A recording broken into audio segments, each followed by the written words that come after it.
For decades, strange lights in the sky have fueled stories of people being taken against their will, vanishing for hours or even days, only to return with memories they can't explain. Were they dreams, delusions, or something far more real? In this video, we'll look at 5 of the most disturbing UFO abductions ever recorded, encounters that still leave investigators with more questions than answers. It was September 19, 1961. Betty and Barney Hill, a married couple from Portsmouth, New Hampshire, were driving home after a vacation to Montreal and Niagara Falls. Betty worked as a social worker and Barney worked for the U.S. Postal Service. They were active in civil rights, attending NAACP meetings and their Unitarian congregation. They were also an interracial couple during a time when that was rare and often dangerous. Betty was white and Barney was black. Their lives were stable and structured, but that night would change everything. As they drove along a quiet stretch of Route 3 in rural New Hampshire around 10 p.m., the road was dark and empty. They planned to reach home by around 2 a.m. Then something unusual appeared in the sky. Betty noticed it first, a bright light moving oddly. It zigzagged, hovered, and moved in ways no normal aircraft should. At first, Barney thought it was a satellite or plane, but it began following them, ducking behind trees, reappearing ahead, and staying close for miles. They pulled over. Betty looked through binoculars and later described what she saw in a letter to Major Donald Kehoe of NICAP, the National Investigations Committee on Aerial Phenomena. She said it was a disc-shaped craft with bright blue-white lights and windows, and behind those windows were figures watching them. Barney stepped out with the binoculars. He later said the sight shook him. About 100 feet in the air, he saw humanoid figures in black uniforms. One looked directly at him and seemed to communicate without words. Terrified, he ran back to the car and shouted to Betty, "They're going to capture us!" Then everything went black. When they regained awareness, they were 35 miles further down the road with no memory of how they got there. They felt sick and disoriented. Barney's shoes were scuffed. Betty's dress was torn with a strange pink powder on it. Their watches had stopped, and the car had circular marks on the trunk that made compasses spin. In the days after, Betty began having vivid nightmares of being taken into a metallic craft. She and Barney were separated and examined by small gray beings. She remembered a long needle inserted into her abdomen and being shown a star map. The beings said she wouldn't understand where they came from, but allowed her to see it. Barney tried to ignore the event, but developed anxiety, insomnia, and ulcers. 2 years later, on December 14, 1963, they met Dr. Benjamin Simon, a psychiatrist and neurologist in Boston known for using hypnosis to treat trauma. Under separate hypnosis sessions, their memories surfaced. Barney, normally calm and highly intelligent, broke down crying as he described being taken into the craft, placed on a table, and examined. He said hair and nail samples were taken and that something cold touched his lower body. He felt the beings looking directly into his mind. Betty remembered similar procedures but said the beings were calm and curious. She drew the star map she had been shown, which years later was linked by amateur astronomer Marjorie Fish to the Zeta Reticuli star system, about 39 light-years away. Their story, known as the Hill Abduction, became national news. In 1966, author John G. Fuller published The Interrupted Journey, and in 1975, their story became a television movie starring James Earl Jones and Estelle Parsons. Dr. Simon believed the Hills experienced something traumatic but thought it was psychological, possibly shaped by stress, vivid dreams, and fears tied to being an interracial couple in the 1960s America. Historian Matthew Bowman later suggested their story reflected deeper fears of control and violation, experiences common to their social reality. Barney died in 1969 at 46 years old. Betty continued speaking publicly and claimed further encounters, but became a more controversial figure over time. She died in 2004. Today, more than 60 years later, the Hill abduction remains one of the most documented and debated cases of its kind.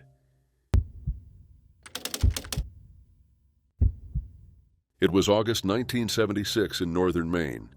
4 men, Jack Weiner, his twin brother Jim Weiner, their friend Chuck Rack, and Navy veteran Charlie Foltz, set off on a 2-week camping trip deep in the Allagash wilderness. Jack, Jim, and Chuck were students at the Massachusetts College of Art and Design. Charlie, the oldest, had military experience and acted as their guide. The plan was simple: leave behind the noise of everyday life and spend their days canoeing, hiking, and fishing. But their peaceful getaway would become one of the most well-known and unsettling UFO encounter cases in the United States. And for years, none of them truly understood what happened, until the nightmares began. The Allagash Wilderness covers thousands of acres of untouched forest, rivers, and lakes. It is one of the most remote areas in the state. To get there, the group climbed Mount Katahdin, then took a small charter plane to Shin Pond before starting their canoe trip deeper into the wilderness. Several days into the trip, they camped near Mudbrook. As the sky darkened, Jim saw something strange above the trees. A bright object, far brighter than any star, hovered silently. He grabbed his binoculars. After 15 to 30 seconds, the light collapsed inward and vanished. The sight unsettled him, but they moved on with their plans. 2 nights later, at Smith Brook on the shores of Eagle Lake, they prepared to fish at night. Before heading out, they built a massive bonfire using thick logs, expecting it to burn for hours and guide them back. About a quarter-mile out on the lake, Chuck felt like someone was watching them. He turned and saw it again, the same glowing object. Only this time it was closer and massive. Chuck described it as an 80-foot wide sphere of light, shifting between red, green, and white, completely silent. It lit up the treetops like daylight. Unsure what it was, Charlie flashed an SOS signal with his flashlight. The object responded. It surged toward them at great speed and stopped about 50 feet above the canoe, shining a wide beam of light over the water. Panic hit. They paddled hard, some even using their hands, but the light locked onto them, warm and surrounding them completely. Then everything went blank. The next thing they knew, the canoe scraped against shore. The light hovered silently, bobbing, then shot across the lake and vanished. When they looked at the bonfire, it was now only glowing embers, even though it should have burned for hours. Exhausted, they went to sleep. They continued their expedition without further incidents before eventually heading home. But after returning home, Jack began having nightmares of being in a bright room, undressed, with Jim, Chuck, and Charlie sitting motionless. Dark figures approached. Years later, Jim admitted he was having the same dreams: shadowy beings, paralysis, and a sense something had been done to him. Over a decade later, Jim contacted UFO researcher Raymond Fowler. Under separate hypnosis sessions, all 4 described being taken aboard the craft. A cold, mechanical place with silver tables, narrow halls, and beings with long necks, large heads, and dark oval eyes. They were paralyzed, undressed, and tested while hearing the same mental message: do not be afraid. Do what we say. They were then returned to the canoe. Their drawings matched. All passed polygraph tests. Fowler published their story in his 1993 book, The Allagash Abductions. They appeared on shows like Unsolved Mysteries. In 2016, Chuck said he doubted parts of the story but confirmed, "Oh yes, I saw the craft." The Allagash abductions remain one of the most detailed UFO cases in America. No physical evidence was found, but 4 men went into the wilderness, and they came back changed. It was November 5, 1975, in the dark woods of the Apache Sitgreaves National Forests near Heber, Arizona. A 7-man logging crew was finishing up work for the day. Their leader, Mike Rogers, drove the pickup truck, and sitting beside him was 22-year-old Travis Walton, his future brother-in-law. What happened next would become one of the most famous and debated stories of alleged alien abduction in American history. Travis's life hadn't been simple. In 1971, he and Mike's younger brother, Carl, were caught breaking into an office and taking company checks. They got probation, and their records were later cleared. By 1975, Travis was working for Mike's logging company under a U.S. Forest Service contract to thin more than 1,200 acres of forest in Turkey Springs. The job, however, was falling apart.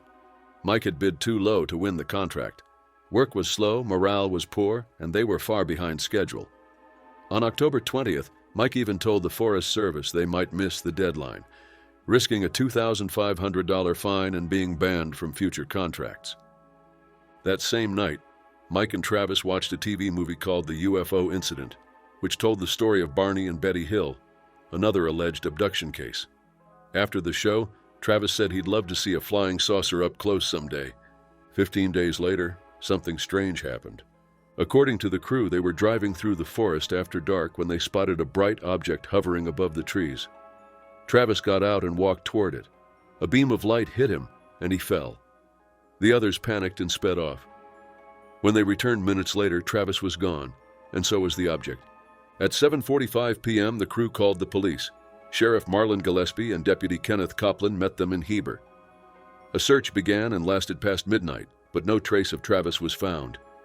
Around 1:30 a.m., Mike and Copland told Travis's mother, Mary. Her calm response, "Well, that's the way these things happen," left them uneasy. The next day, more than 50 people searched the forest with dogs and helicopters. Still, no sign of Travis. Oddly, Mary asked them to stop searching, saying she didn't believe he was on this earth. Reporters soon picked up the story. By November 10th, it was national news. A UFO investigator interviewed Mike and Travis's brother, Dwayne, who both seemed unusually calm. They said Travis would return and even mentioned the forestry job, hinting the event might count as an act of God that could save their contract. Dwayne also revealed that their family had long been fascinated by UFOs. He said he and Travis once agreed that if they ever saw one, they'd try to get close to it. On November 11th, all 6 crew members took lie detector tests. 5 passed, 1 was uncertain, but none admitted to harming Travis. Then, early on November 12th, Travis called his sister from a payphone.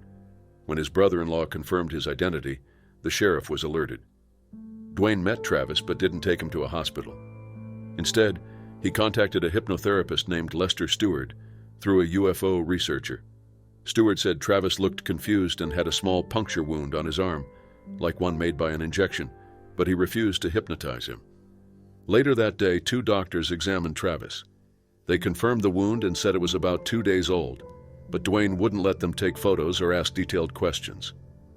Soon after, Travis and Dwayne went to a hotel in Scottsdale, paid for by the National Enquirer. In return for his story, Travis got $5,000. Instead of immediately cooperating with police investigators, he participated in tests arranged by UFO groups. One examiner said he seemed deceptive. Still, the tabloid published his story and gave him and the crew an award for Best UFO Case of the Year. Travis later claimed he woke up inside a bright room, saw small bald beings, and was eventually led out by human-like figures before waking up on a highway. Years later, skeptics argued the event was staged, possibly to escape the failed forestry contract. In 2021, researcher Robert Schieffer suggested the UFO might have been a lookout tower's spotlight. That same year, Mike Rogers briefly admitted the event was staged but later retracted his words. Travis still stands by his story. He wrote a book, The Walton Experience, which inspired the 1993 film Fire in the Sky. Decades later, people still debate what really happened in those woods. Did Travis Walton truly vanish for 5 days after an encounter with something beyond our world? Or was it a plan designed to create one of the most famous mysteries in UFO history?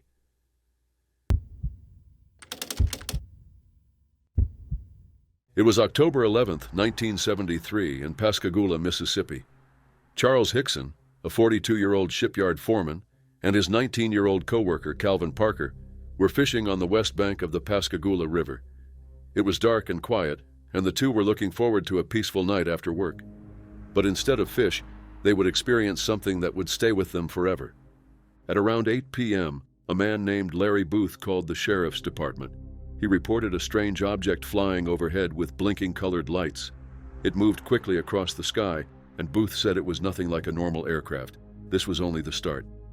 Just before 11 p.m., Hickson and Parker walked into the Jackson County Sheriff's office looking pale and shaken.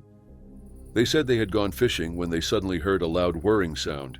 2 bright blue lights appeared and an oval-shaped object, about 30 to 40 feet long and 8 to 10 feet high, hovered a few feet above the ground near the riverbank. Then a door opened, and 3 strange beings floated out. The creatures were about 5 feet tall with gray, wrinkled skin.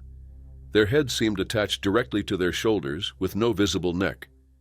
In place of a nose and ears were 3 pointed features, 1 in the center and 2 on the sides. Their arms ended in claw-like pincers, and their legs looked fused together with wide, flat feet. They moved in a way that seemed robotic. Hickson said the beings floated toward them. Parker fainted from fear, but Hickson remained conscious. The beings lifted both men and carried them inside the craft. Hickson said he was taken into a bright room where he hovered above the ground, unable to move. A large football-shaped eye, about 6 to 8 inches wide, scanned his body like a machine. He felt no pain but could not move. Parker later recalled more details under hypnosis. He said he had been conscious but too scared to speak. He described being placed on a sloped table in another room and examined by a being that looked more feminine. He claimed she communicated with him through thoughts and injected something into him, saying he was taken for a specific reason but never explaining why. After about 20 minutes, the beings floated both men back to the riverbank. The craft then rose silently into the sky and disappeared. At first, the men sat in their car, too scared to tell anyone. They tried the local newspaper, but it was closed for the night, so they went to the sheriff's office. Captain Glenn Ryder noticed Hickson had a small amount of alcohol on his breath, which Hickson admitted was whiskey to calm his nerves. But Ryder believed their fear was real. Deputies secretly recorded the men when they were alone, expecting to catch them lying. Instead, the tape captured panic. Parker said, "I can't stand it. I'm about to go half crazy." Hickson replied, "You can't believe it. You can't make people believe it." The next day, the Mississippi Press published their story. It spread nationwide within days. Hickson passed a lie detector test. Parker declined one due to health reasons. Both were examined at Keesler Air Force Base, where no injuries or radiation were found. Over the years, Hickson went on talk shows and wrote a book called UFO Contact at Pascagoula. Parker later published his own book, Pascagoula: The Closest Encounter, in 2018. In 2019, a historical marker was placed at the site. In 2023, a woman named Maria Blair came forward, saying she and her husband had seen the event that night. Her account matched many details and never changed over multiple interviews. Parker said he later saw the same craft again and received another message from the beings, which he described as peaceful and religious in nature. He passed away in August 2023 after an illness, but shared his story one final time in Netflix's 2024 documentary, Files of the Unexplained. Today, Pascagoula holds an annual festival to remember the incident. Decades later, people still debate what really happened that night. But Hickson and Parker never changed their story. They believed it, and they never forgot it.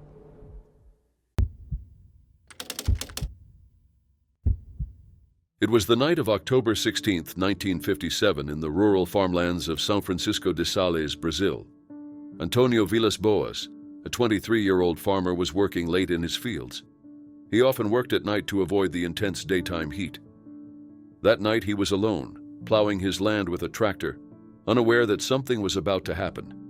An event that would become one of the earliest and most disturbing reported alien abduction cases in history. Antonio came from a well-off farming family. He was not the uneducated worker some later assumed.